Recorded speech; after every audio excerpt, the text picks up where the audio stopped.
என்றால் விளவு எரிந்தான். ஒரே வார்த்தைக்கு ஒரு கதை சொல்லிடுறாரு. மகாபாரதத்துல கிருஷ்ணன் என்ன பண்றாரு, கம்சன் 2 அசுரர்கள் அனுப்புறாரு.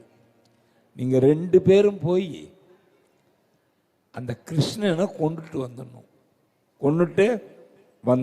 அப்படின்னு அனுப்பிட்டான். அவங்க எல்லாம் முடிவு பண்ணிக்கினானுங்க 2 பேரும். அவனுக்கு பிடிச்சமானது கண்ணுக்குட்டி. நான் கண்ணுக்குட்டியா மாறிடுறேன், அவன் என்கிட்ட தடவும் போது கொன்னுடுறேன்.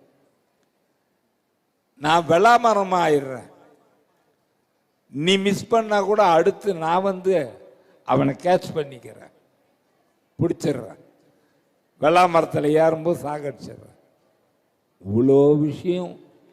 கம்சன் எங்க இருக்கிறான்? மதுராபுரியில் இருக்கிறான்.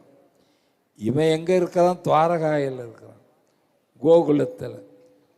அதுங்க 2 பேரும் அசுரனுங்கத்தான்றத உணர்ந்த அந்த பெருமாள் சிவத்தை உணர முடியலையே. கன்றால் விளவு எரிந்தான். கண்ணுக்குட்டி தடவி கொடுக்கிற மாதிரி தடவி கொடுத்து காலை பிடிச்சி கரகரன்னு சுத்தி வெளாமரத்தியல் மேல அடிச்சான்.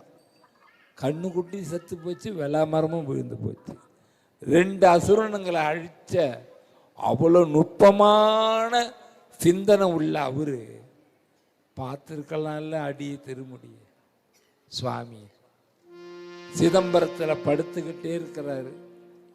அப்பா, உன்னுடைய ஒரு காலை பார்த்தேன், மறுகால நீ தூக்கி ஆடும் வரலும் நான் பார்த்துக்கிட்டே தான் இருப்பேன்னு படுத்துக்கிறார் அந்த கோவிந்தராஜ பெருமாள்.